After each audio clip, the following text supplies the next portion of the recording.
What's up? Happy Monday evening, everybody. We got a informal Q&A tonight, hangout. We had some issues last week with technical difficulties. So we're doing a quick little hangout tonight, answering some Q&A. Not really any sort of episode tonight, but this is more viewer interaction. We're going to be answering some questions that have been submitted. If you are in the chat and if you're on Instagram or YouTube or wherever you are, we'll be looking at your questions. So with that, if you make sure, as always, make sure you like, share, subscribe, follow, all that stuff.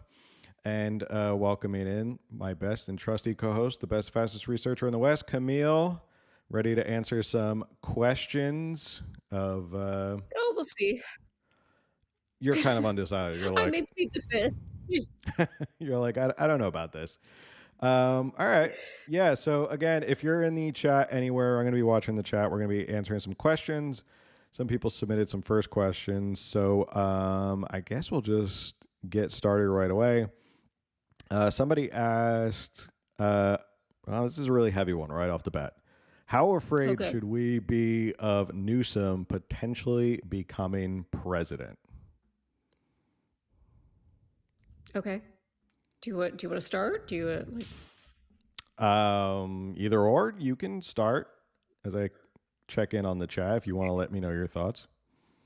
I'll just say, like, he is and has been the top Democrat.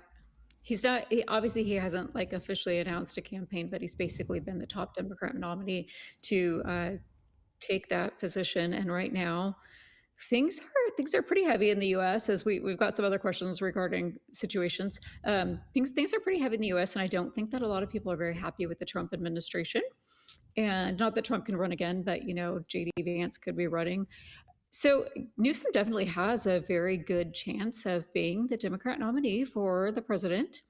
But as far as being scared, I will tell you, I thought it was absolute doomsday for America when Obama was elected president. And my Facebook memories are so good to remind me of my cringe post.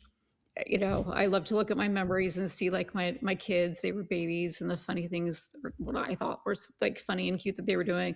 And then there's always the cringe political post from me about how Obama is basically the end of the world.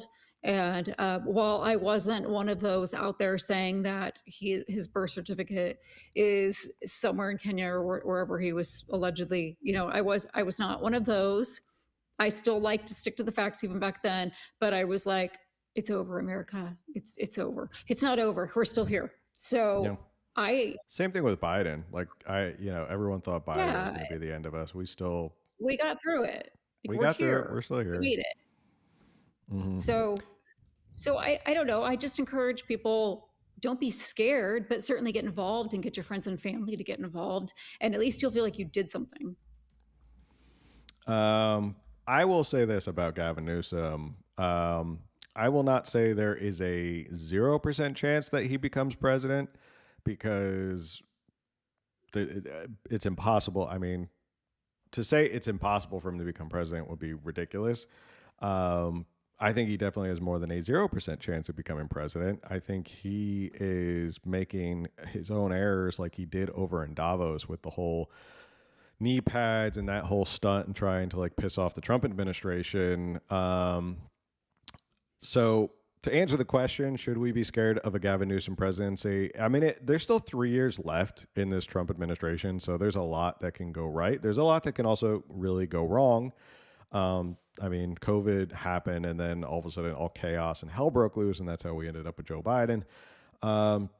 So should we be scared? I don't know if I'm scared yet. And I say that again because there's so much time between now and then. A lot of things can happen. I don't know. It's a lot of things can happen between now and then. So I don't know if that answers that viewer's question. But I wouldn't lay awake at night worrying about a Gavin Newsom presidency. But I wouldn't sleep soundly knowing that it's not impossible. So who knows?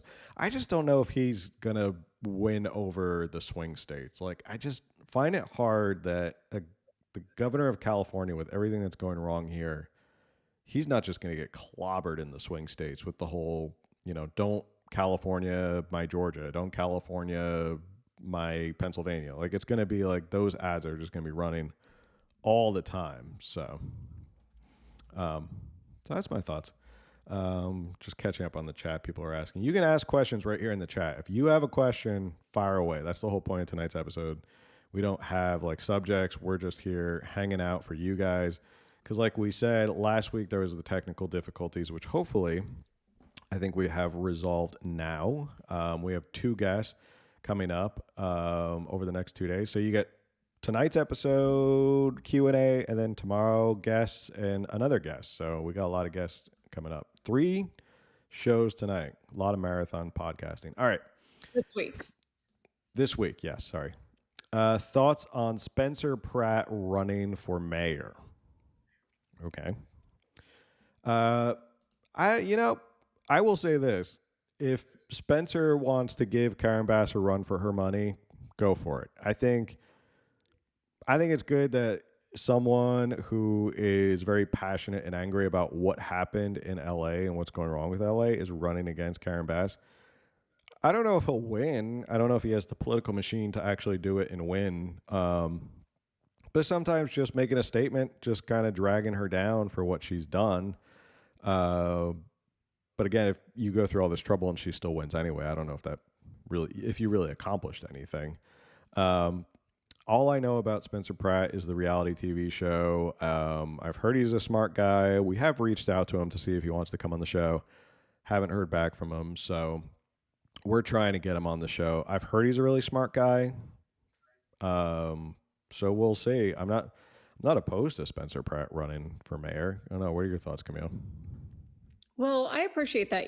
We've seen for the last year, the fires were just a little over a year ago, and he's been bringing light to the issues that led to the fire being so out of control, disastrous, deadly. He hasn't let go of the fact that the reservoir was empty, and apparently it's still empty today. And he's bringing light to the fact that then, like Karen Bass, she was out of the country even after saying she wouldn't leave the country while she was mayor, and then the deleted text messages. Like he keeps bringing light to a lot of fraud, lies, etc., that have happened in LA. And I appreciate that he's not just running his mouth. Like he stepped up. Like he's like, there's real problems here. She's not fixing them. Nobody seems to be fixing them. And so finally he's like, I'm fed up. I've, done all this research. I'm out here spending my time showing you guys all these problems. I may as well run for mayor because maybe I can actually do something about them if I'm in that position. So I respect that. Yes, he's a reality TV star. I have heard, I guess he majored in political science, and then it was just a very selective financial move for him to do the reality TV. And apparently, it worked out. I don't know. Seems like it worked out financially for them. And so he's apparently been interested in politics since way back when. And again, I appreciate that someone is not just running their mouth. I get on here, run my mouth all the time. I'm not running for anything. I have no plans. Never say never, but I literally have no plans to ever run for anything. And seems exhausting to me. So, he's like really putting action behind his words. And I respect that. I think it's great to give people an alternative. So more power to him. And whether or not he wins, at least he's bringing light to a lot of issues that LA needs to fix. I mean, at least somebody's running. I mean, I know Rick Caruso is not running for anything. He's going to stay on the outside. I don't know. Maybe he funds Spencer's campaign, but crazier things have happened. I mean, I'm not going to sit here and say a reality TV star can't win political positions because, well, I mean, we have a president who was on a reality TV show. I mean, he was a billionaire before. I know he was a billionaire before the reality TV show, but still, he still was a reality TV show. Yeah, I mean, we have had Hollywood elite in office. It has happened. So who knows? Maybe there's enough pissed off people in LA who are tired of Karen Bass not doing anything that they're like, yeah, screw it. We'll vote for Spencer Pratt. I haven't looked at what his campaign platform is outside of we hate Karen Bass and you screwed us from the fires. All right, let's see a couple more. Let's see, we got a couple more questions. So I asked, what do you think will happen in the governor's race? Will Democrats go full authoritarian like Virginia, or Republicans get kneecapped like Trump? Um, I might need some clarification on that question. Like, what do I think will happen in the governor's race? Like here, do I think the Democrat who gets elected will go full authoritarian? I might need some clarification on that. Paulie Shortcuts, I see you in there in the chat. What has changed fraudulent voting in California? I haven't heard any positive info of fair voting for either party. Have you? Well, it looks like there's going to be voter ID on the ballot. So for all those who are worried about fraudulent voting, this is probably our best shot to get voter ID on the ballot. So I say that again, for all the people who are like, it's not fair and fraudulent voting and it's all fake elections and doesn't matter in California.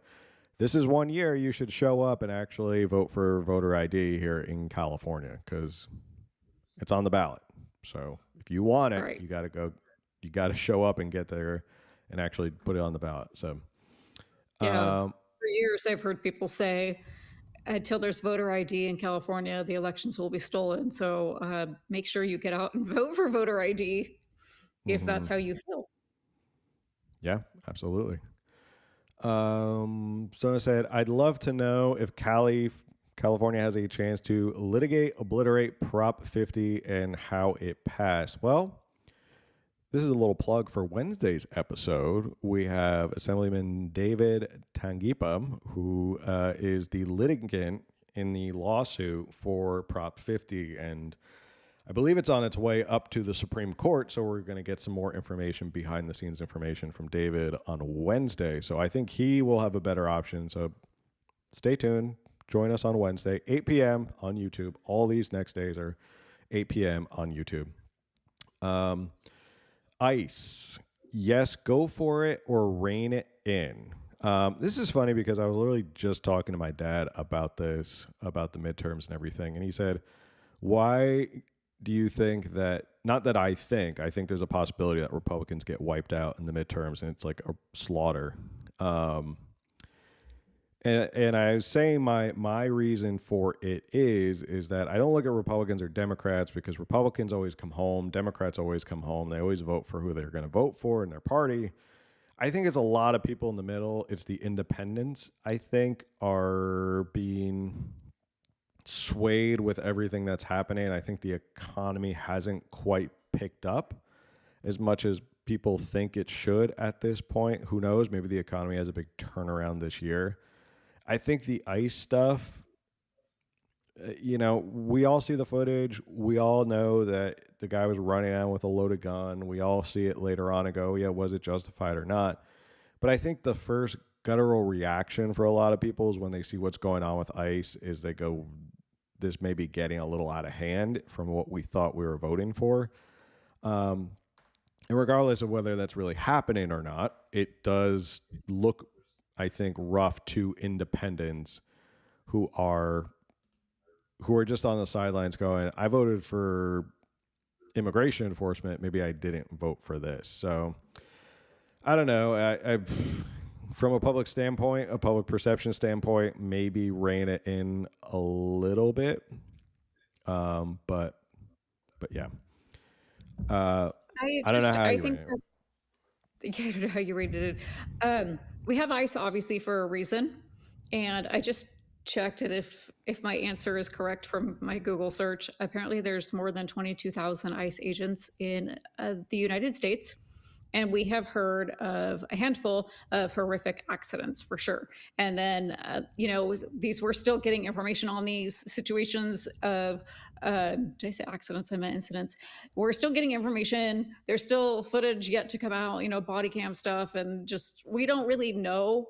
Like, we think we know what happened from the videos we all watch. And, oh, that's definitely a gun. No, that's definitely a phone. You hear both sides kind of thing.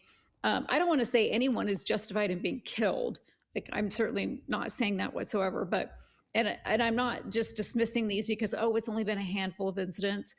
But I want to remind everybody that there's bad actors, there's bad players in every single profession.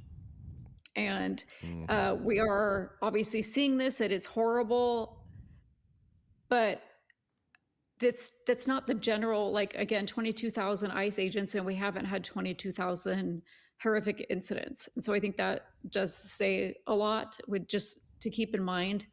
And Mhm. then they are allegedly going after these horrific criminals and then being prevented from being able to do their job. And they're trained to shoot to kill when they think their life is in danger or somebody else's is in danger. So, again, I'm not saying anyone's death is justified, but I think we really need to be careful of, like, if you're going to go out and protest, you really better believe what you're protesting for. And I'm totally all for a peaceful protest, regardless of if I agree with the issue or not. I 100% peacefully protest if if you feel Mhm. passionate about an issue. Absolutely. um but yeah, Yeah. there again, just remember there are bad people in every profession, and that doesn't necessarily mean that the whole profession, like, we hear horrific stories of some teachers. We hear horrific stories of some parents. Like, there's been a few incidents in California where they're like, well, we should outlaw homeschooling because look at what these parents do to their kids. Like, I'm a homeschool parent. I promise you, I've never abused my children, not even close. I shouldn't be like, my right to homeschool shouldn't be taken away because a couple other people in the state of California were terrible homeschool parents. So, Yeah. Um, I did also think about how it is so, it's almost too coincidental that at the precise moment they've uncovered all of this daycare fraud with the Somali daycares in Minnesota, and it's turning out to be like the biggest money grift in political American history. All of a sudden, all this stuff happens, and there's all these agitators who come out of nowhere and just completely distract from the purpose. And I believe there's a good amount of professional agitators in Minnesota who are causing these issues, and then it's forcing ICE's hand in a sense of like they're forcing these horrific things to happen. So, right, I agree with peaceful protesting, but attacking officers and intimidating is not the way to go about exercising your First Amendment right. But public perception is a big thing, so it could be detrimental. But again, politics is so crazy, and now especially with social media and everything coming at you all the time. Midterms right now seem like so far away because there's so much that can happen between now and November. This is a political party question, and I'm happy to answer this. Would I be considered a libertarian myself if I'm not too far right on religion and immigration? However, on the rest of the other issues, I fall more conservative leaning. Well, as the resident libertarian of the two hosts, I would say sure. Check out the Mises Caucus. That is a more right leaning, old school paleo libertarian organization. That's how I got into libertarianism, is reading a lot of Mises.org stuff. Rothbard, Hayek, Ludwig von Mises, stuff like that. But the great thing about being libertarian, you don't have to be super conservative religiously or anything. It's you are free to be what you want to be. The idea is just don't bother other people, and let's reduce the overall size of the government so it doesn't infringe on us. So that's the cool thing about being a libertarian. All right, we got a clarification on that other question about if a Democrat governor gets in, kind of like in Virginia, the bills that dropped last week were no hand counting ballots, no approaching someone outside an abortion clinic, felons can vote, blah, blah, blah. A redistrict can trigger any time. Other states do. With a Republican governor, does it get blocked by the policies by the supermajority? Yeah, there is an issue of if there's a Republican governor that gets in, are they able to do anything here in California? Or are they just going to get blocked by a Democratic supermajority? They'll probably have some power to do a lot of things. There are a ton of executive agencies that the governor has, for better or for worse, Gavin Newsom has consolidated a lot of power under himself, especially during COVID. So if there's a Republican governor, they could go in and use those agencies to do a lot of things. I did see Steve Hilton announced he's going to be doing a California Doge. I mean, if you get a Republican governor in there and that's literally the only thing they do is completely doge California and show us where all the money went, that might be the best thing a Republican governor can get in and do. California is like, all right, I'm in, and this is the only thing I'm focused on because I can't get any legislation passed. We're going to look at everywhere where the money went, and if they produce all the findings and show everybody all the waste, that might be the biggest thing a Republican can do, honestly. Like, forget everything else. Like, all the other things, like getting in there and doing a doge could be the biggest move a Republican governor could do. What are your thoughts? Yeah, I agree. And that would actually be amazing. Be really Yeah. amazing. Yeah. I think it would open up a lot of eyes if people were seeing, well, we are seeing more of it. We're seeing a lot more of it. There's a story. I don't know if I was going to do a video on it probably this week. The man in LA who got busted for stealing $23 million in like public funds for homelessness. $7 million home in Westwood, which isn't that where OJ used to live in Westwood? I think so. I don't know. I wasn't around here when OJ trial was going on. I was like 10. Yeah, I don't remember, but I'm pretty sure it was Westwood when I watched the Cuba Gooding Jr. mockumentary or whatever. $7 million home, $124,000 Range Rover, paid for his kids to go private tuition. They bought a vacation home in Greece, and the feds picked him up. And he's now in a lot of trouble. But that's just $23 million. Like, there's probably, and we've talked about so much money in LA alone, like that's gotten wasted or handed out to other people. I think if people start to see that and see how much money has gone into the pockets of like connected political cronies, I mean, that might just be a political revolution in itself here in California, is to be like, how much money was wasted in California? And it could lead to a huge tax revolt. Who knows? Maybe it wakes up a lot of people. We've talked about it often here. I mean, we've joked about it that starting a homelessness nonprofit is the way to go financially for yourself. And there's no incentive to end homelessness when clearly you're making money off of it. I mean, a vacation home in Greece, like a Range Rover. I would never do illegal things to get those. But I'm just saying, like, who knows how long he's been living like that? And so it's like, why would you be like, oh, I really want to end homelessness when it's my bread and butter? Yeah. I've said that 1,000 times. Like, why, if you're making $500,000 as the CEO of a homeless nonprofit, why would you ever want homelessness to be solved? Why would you put yourself out of a job? You're like, the money just keeps rolling in. Nobody asks any questions. And that's it. I've got a sweet gig for $500,000 to never solve anything. And I used to think a lot of nonprofits, like, that was the answer, was nonprofits. But I think it has to be nonprofits from like the ground up, not from the top down. I think this was something we put in our Calipublican platform, which you can go check out, Calipublican Caucus. It's still there. One of our platforms is these like super beneficial charities where you have to go through like a strict requirement process, and then you're like designated as, I don't know, super beneficial or something, helping homelessness, feed hungry, all that stuff. And every dollar that someone donates to you is worth $2 in tax deductions. Let the free market decide.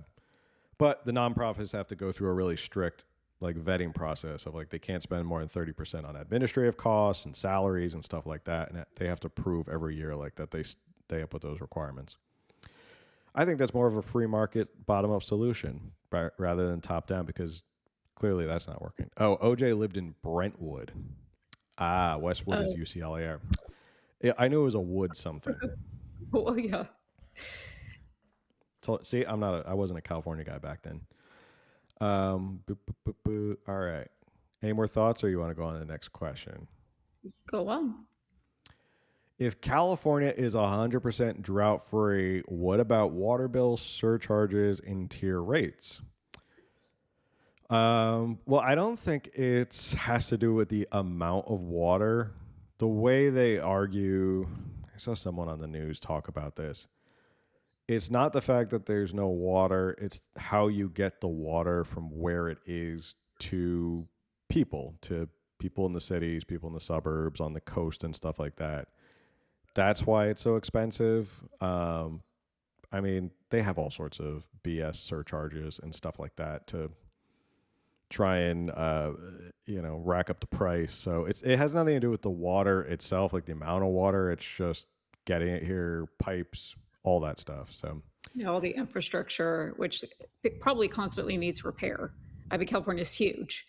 hmm And so, there's water facilities. I don't know how many, like, but there's one in my city. And yes, they are. I mean, the rates are ridiculous. I'm not going to argue that they're not. For us, I think we're paying like close to $30 a month just to be allowed to turn on water. We could go away and not use a single drop of water, but we're still paying $30 a month to have the privilege of having it when we want it. hmm So, and of course, I don't know. Do you guys see like they have the meter men that go around and like check your meter like once a month or something like that? They have to pay them somehow. hmm Um, here's another question. Do you think the top two primary could shock everyone and send two Republicans to the general? Or is the system too rigged to let that happen?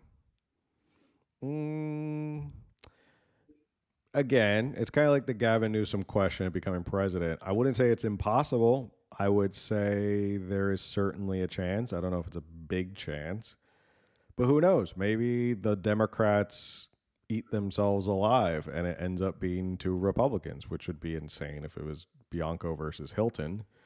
Um, so who knows? I wouldn't say it's impossible. Maybe. I mean, Katie Porter was sort of the odds on favorite. She faded after her famous flame out and meltdown. Swalwell looked like he was kind of the next guy after Katie Porter, but Swalwell's about as entertaining as a wet mop. Um, and he's super cringe, so that's not working out. And then Xavier Becerra, again, Do not Democrats care about super cringe? at this point. I don't think so. They're not, the Democrats have Like become they're more going cringy. to rally behind the person with the D. True, true. Um, I'm just thinking like if they're all not there's not one Democrat that I think rises above all of them to get into the primary. That's my thought process is like, is there enough support for one of them? Or are there so many right now that they're splitting the vote amongst each other? Like Katie Porter, Eric Swalwell. I feel like they're all sort of like same moderate corporatist sort of Democrat. Well, Katie Porter's super liberal, but deep down we all know that she's like a corporatist Democrat. Same with Swalwell. Same with Xavier Becerra. Oh yeah, So there's Steyer. Tom Steyer, yeah. So I mean, do they do they all sort of cancel each other out because they're all sort of mid, and then the two Republicans move up? Possibly, I could see that happening. Would you? If that happens, it'd be funny to see the next year that there would be a proposition proposed by the legislature to get rid of the jungle primary and the two top primaries. They'd be like, For sure. wait. They'd be like, wait, no, that's not what we wanted. But somehow Gavin Newsom will like make it happen before November of this year. A lot of the polling I see does show that both Steve Hilton and Bianca are the top two. And then it's often like a switch between Eric and Katie for third place. And they're usually like pretty close. But I don't know how accurate the polls are. I see these polls and I've never been one that like participated in them. Not because I don't want to, but I'm like, well, who did they poll? I wasn't polled. Where's my Mm-hmm. opinion? So I don't know what the sampling is. I don't know how many people that it was, and so it's certainly possible. It's not impossible, and yeah, that'd be crazy amazing. I think at this point because they actually, like you mentioned, Steve Hilton wants to doge. Um, Sheriff Bianco wants law and order restored, and so to have either one of them actually become the governor would be amazing. I think it'd be a great thing for California. Mm-hmm.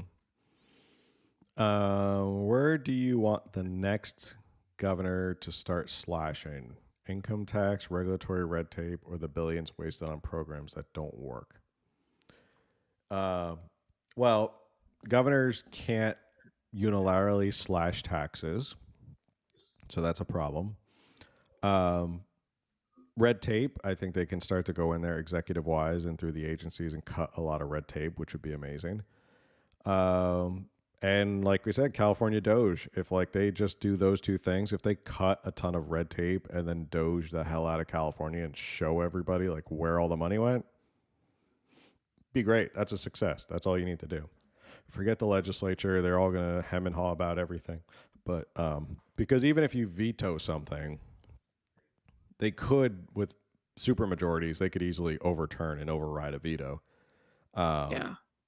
which is sad. But who knows? Maybe a veto is enough that they don't come back and try it again because it's not worth it. So, what would you like to see the next governor do once they get in there? Law and Order, Doge, and then leave us be. Mm-hmm. Like, I don't want to hear from him and her, whatever. I don't want to hear from the governor unless there's a huge problem. Leave me alone. That's what I want from all politicians. Leave me alone. I'd like a governor who's not perennially running for president Yeah. all the time Like, and like actually focus on the state. yeah.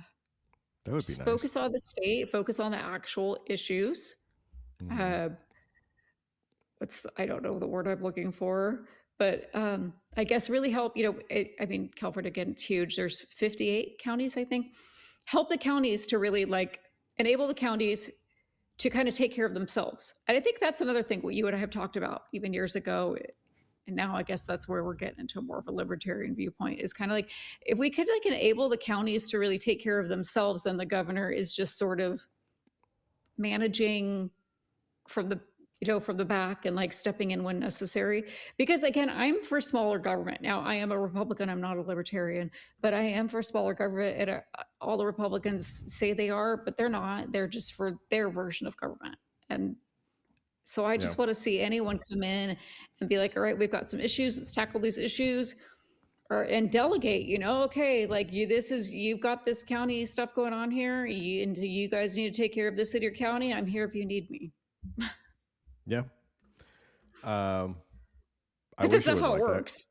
I wish it like California would be a perfect experiment in like decentralization of political power because it's so big. Like that's how it should be. Like it should be like every county here should be like its own little state here in California and like run itself as it is. And like sure, California state government is like the federal government in this analogy, but um, for the same thing that works in San Diego doesn't work in Inyo County or so. I'm trying to think of like a really out there county. Someone in the chat wants to mention a really out there county that people don't think of.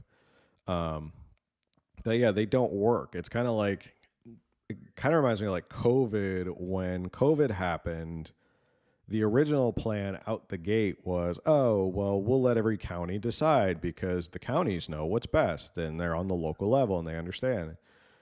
And then for some reason, Gavin Newsom decided I'm just going to be King Newsom and everything's going to be consolidated under me and we're all going to follow these same rules. Like it didn't make sense because like there were counties that had a ton of cases and positives.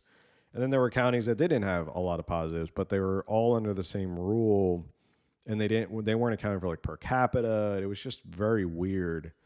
Like some counties had barely any positives, and then LA had a ton, but then like Orange County didn't. It didn't really make any sense. Um, all right, last question. Let's see. Let's pick a good one. If anyone else someone wants to give a shout out. If you're a ground reporter in Minneapolis, I salute them. Informed with Anthony. Oh yeah, those two, awesome. I jumped on and saw a video of Anthony out there freezing his ass off in Minneapolis, and I was like, "Good for you, bro." I Yeah. moved from New Jersey to get away from that stuff, so good for Can I you tell to a go. quick story? Sure. Okay. So Minnesota is in negative weather right now, much of it. My mother-in-law lives in like North. Minnesota, and they're like -20, -30. So when I was almost 10 years old, I was like 2 months shy of being 10. My sister, my youngest sister, she was 5, and she had this weird growth on her knee. It was like no doctors could figure out what it was. And my mom took her to every specialist in Orange County. And then there was a Dr. Mayo out here near us, and she took him to this Dr. Mayo. And he's like, I don't know what's going on here, but my brother, Dr. Mayo in Minnesota at the Mayo Clinic, Rochester, Minnesota, he can, I know he'll be able to figure this out and fix it. So my dad, being my dad, decided, instead of flying with my wife and 5-year-old daughter to Minnesota to get this checked out, why don't I buy a camper for my truck and make it a road trip with my 4 daughters? We were homeschooled. So it was in October of 91, and we went out and drove to Minnesota, stopping along the way. We saw many, many states, many, many things, and then got to Minnesota, and a freak storm happened. The freak storm being the one that the book, the movie, The Perfect Storm was based off of. There was a blizzard on Halloween, and we were staying at this like Ramada Inn, and they had their big sign out front with the temperature flashing, and it would be like -10, -19, like. Yes, I was young, but I have experienced that Minnesota weather. So, and I lived to tell about it. Ugh, yeah. If you No, have okay, wait, not, I'm sorry. I okay, have to go finish ahead. this story Oh, you because have to this is go how finish bad the that story. story was. Go ahead. So my sister got surgery, okay? We finally leave, like we're gonna head home. It's been a 2-week road trip. We've been in Minnesota for I don't know how many days.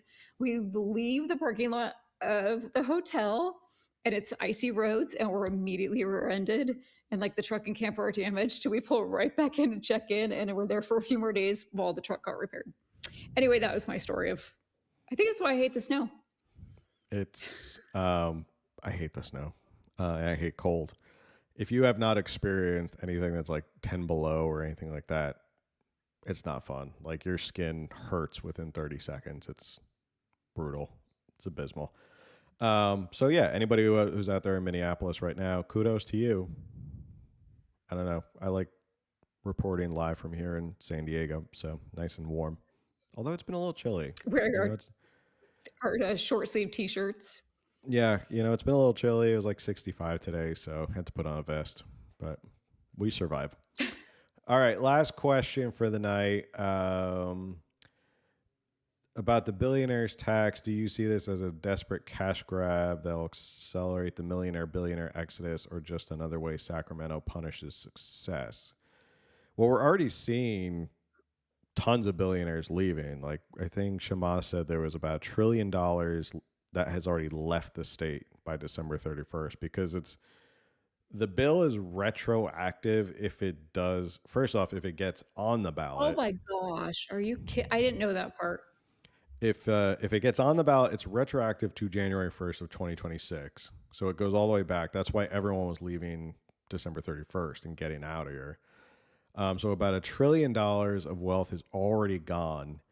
And if it gets on the ballot, if it even passes, but I guess there's enough billionaires who are like, I'm not going to risk it, and I'm not going to wait around to see whether or not like this actually happens. I did a video on YouTube a couple videos back where Kara Swisher, who's a reporter, she was on with Ro Khanna, who is the California congressional member, and she basically said to all the billionaires who are leaving because they don't want to pay this, excuse my language, she called them an ungrateful piece of shit because California made them wealthy. That's why. It's California made them wealthy. It's like, oh, okay, California made them wealthy, not their risk and innovation and everything that they did to put it on the line and build a business. It was California itself made them wealthy. Okay, got it. So there's enough Kara Swishers out there. I don't know if there's enough to pass it. That's the thing. So, but hopefully, I worry that this is even being proposed, that all these billionaires are leaving. They're never coming back. They're not going to be like, oh, I'm going to come back now because it didn't pass. Like, who's to say it won't just happen again next year or the year after that? Like every couple of years, they're going to propose a billionaire's tax and see if they get it across the hump. So, what are your thoughts? Well, yeah, of course, I hate the idea of that bill. And California doesn't have a cash flow problem. We have a budget issue. We have a bunch of state legislators that just can't seem to stay within the budget, and they keep throwing more money at random things, and it seems like not the right things and stuff. And so I did that silly little what's it called? You saw the little poem that I put up that I revised of first they came, it was like first they came for the Mm-hmm. Jews, but I wasn't a Jew. Like I was like first they came for the billionaires. When the That was billionaires pathetic. leave, they're going to come after the multimillionaires. And what is even considered, like, are we going off of your income or are we going off of your assets? I should have known that going into, do you It's know? everything. It's I read the everything. Yeah, I was reading the bill. It's your entire net worth. So if that's stocks, bonds, real estate holdings, See, that corporate would interest, bankrupt us. If it were not billionaires, if there was like enough billionaires left, and then they're like, well, now we have to start taxing. I don't want to say a millionaire because like I'm not a millionaire, but regarding assets right now, mhm. yeah, because Yeah, my if it's home, your if it's everyone's net worth and they say, okay, 5% tax right now, a lot of people can't pay that. They can't just pay, and even billionaires. I know a lot of people think that like all these billionaires are like Scrooge McDuck and they have just giant like vaults of money that they swim right? in. But a lot of them, they're billionaires because of their net worth of what they Yes, have. It doesn't mean that like Elon Musk has those billions sitting in a bank somewhere. Like he's worth right, that much money because of Tesla and SpaceX and everything and all, X and all these things that he's worth, property, stocks, all that stuff. So when you come after the billionaires and say we need to 5% of everything you own, and that means you have like how do you sell part of a building to pay off the 5%? That doesn't make any sense. So right.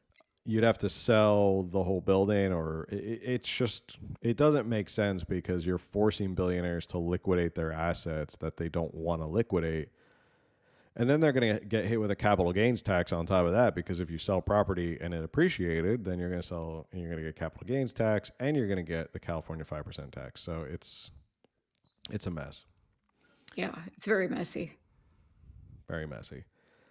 So they probably scared away enough billionaires that they might never ever come back to California. So good job, whoever. I think it was the SEIU who proposed this. If you don't know, the SEIU is a very big, powerful union um, who proposed this because they need to fund healthcare. They need to fund Medi-Cal, which is broke because they let all undocumented citizens get Medi-Cal for free. So self-inflicted wound, California. Way to go. All right. I think that's all the questions we had for tonight for our little hangout. We'll be back. Any more final comments? I don't want to cut you off, Camille, before we log off for the night. Oh no, I just a reminder that we've got a show tomorrow, usual time at 8 p.m. here live, and an additional one 8 p.m. Wednesday. Busy Yeah. week. We're going to be, yeah, keep it glued here.